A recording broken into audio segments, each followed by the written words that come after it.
Hello friends. तो last video में हमने संविधान सभा के बारे में पढ़ा था। तो अब आज की वीडियो में हम देखेंगे कि संविधान जो सभा थी उसमें जो बड़ी बड़ी 8 समितियां थी जो बड़ी बड़ी 8 समितियां थी वो कौन कौन सी थी। हमें पता है कि जो संविधान सभा में 299 सदस्य थे, तो ये सारे के सारे इनको अलग अलग समितियां बना के अलग अलग काम दे दिए थे कि भाई एक समिति है इसका ये काम रहेगा, दूसरी समिति है इसका ये काम रहेगा। तो इस तरीके से जो 8 बड़ी बड़ी कमेटी थी, समितियां थी, वो मैंने यहाँ पे लिखी हैं। तो सबसे पहले है संघ शक्ति समिति। संघ का क्या मतलब है? जब हमारा देश आजाद होता है तो ये किया जाता है कि हमारा देश राज्यों का संघ होगा। हमारा देश क्या होगा? राज्यों का संघ। राज्यों का क्या होगा? संघ। हमारा देश राज्यों का संघ होगा, मतलब हमारा देश सभी राज्य रजवाड़े मिलके एक देश का निर्माण करेंगे, उसको क्या बोलेंगे? हम संघ बोलेंगे। उसको क्या बोलेंगे? संघ। तो अब देखो, अब आज के टाइम में जो सिचुएशन है, हमारे देश में 28 राज्य हैं और सारे मिलके एक देश का निर्माण करते हैं, और उस देश का जो हेड है हमारे देश का कौन होता है? प्रधानमंत्री। हमारे देश का हेड कौन है? प्रधानमंत्री। इसी तरीके से उस टाइम पे कौन प्रधानमंत्री कौन बनते हैं? हमारे पंडित जवाहरलाल नेहरू। तो ये जो संघ शक्ति समिति होती है, इसके जो हेड होते हैं, अध्यक्ष होते हैं, पंडित जवाहरलाल नेहरू होते हैं। ठीक है। उसके बाद संघीय संविधान समिति।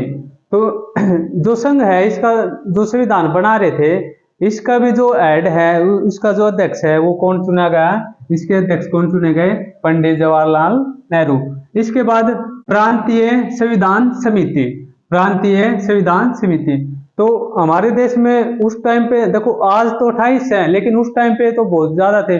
565 तो रजवाड़े थे हमारे देश में, छोटे बड़े मिला के बहुत सारे रजवाड़े थे। तो उनको और बहुत सारे प्रांत थे, तो उनके लिए जो समिति तैयार की गई, उस समिति का जो अध्यक्ष नियुक्त किया गया था, वो किसको नियुक्त किया गया था? सरदार वल्लभ भाई पटेल को। इसलिए कहते हैं कि हमारे देश को एक करने में, हमारे देश को यूनाइट करने में जो सबसे बड़ा योगदान है, सरदार वल्लभ भाई पटेल का है। क्यों कहते हैं ऐसा?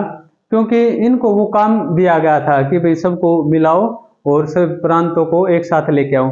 अगर इनको नहीं देते काम तो और किसी को मिलता वो काम, और कोई ये काम करता। ठीक है।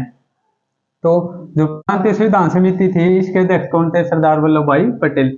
उसके बाद सबसे ज्यादा जो इंपॉर्टेंट समिति है, ये है प्रारूप समिति। कौन सी समिति? प्रारूप समिति। ठीक है। Model committee. ये जो समिति है, इसके अध्यक्ष थे डॉक्टर भीमराव अंबेडकर। इसके अध्यक्ष कौन थे? डॉक्टर भीमराव अंबेडकर। और इस समिति को तो हम अलग से किसी वीडियो में पढ़ेंगे कि इसमें कौन कौन सदस्य थे। इसके हेड कौन थे? अध्यक्ष कौन थे? डॉक्टर भीमराव अंबेडकर। इसने क्या काम किया था? इसने हमारे संविधान का मॉडल दिया था कि हमारा संविधान ऐसा होगा। उसके बाद एक और कमेटी है, मौलिक अधिकार कमेटी। मौलिक अधिकार कमेटी जो समिति थी, इसके अध्यक्ष कौन थे? सरदार वल्लभ भाई पटेल। ये क्या कमेटी थी? ये कमेटी थी कि हमारे देश में जो जनता है, जो नागरिक है, उनके मौलिक अधिकार क्या होंगे। मौलिक अधिकार कौन से होते हैं? हमारे संविधान में 2 तरह के अधिकार हैं, एक कानूनी अधिकार, दूसरे हैं मौलिक अधिकार। मौलिक अधिकार वो अधिकार होते हैं, अगर कोई भी गवर्नमेंट उसका वायलेशन करती है, मौलिक अधिकारों का हनन करती है, तो हम सुप्रीम कोर्ट या हाई कोर्ट में जा सकते हैं, और सुप्रीम कोर्ट और हाई कोर्ट क्या कर सकता है? रिट जारी कर सकता है। ठीक है, मौलिक अधिकारों के लिए।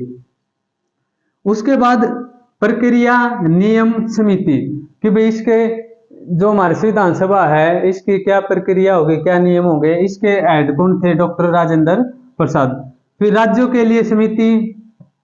राज्यों के लिए जो समिति थी, उसके अध्यक्ष कौन थे? पंडित जवाहरलाल नेहरू। और सबसे लास्ट में जो मेन बस्ती है, संचालन समिति, कि जो हमारी संविधान सभा है, इसका संचालन कैसे किया जाए।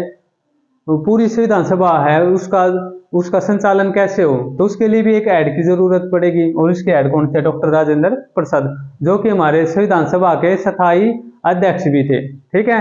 अस्थायी अध्यक्ष कौन थे? डॉक्टर सच्चिदानंद सिन्हा। और स्थायी अध्यक्ष कौन थे? डॉक्टर राजेंद्र प्रसाद। तो इस तरीके से ये 8 हमारी मेन समितियां हैं, और ये उनके अध्यक्ष हैं। ये आप सबको याद होने चाहिए। Thank you.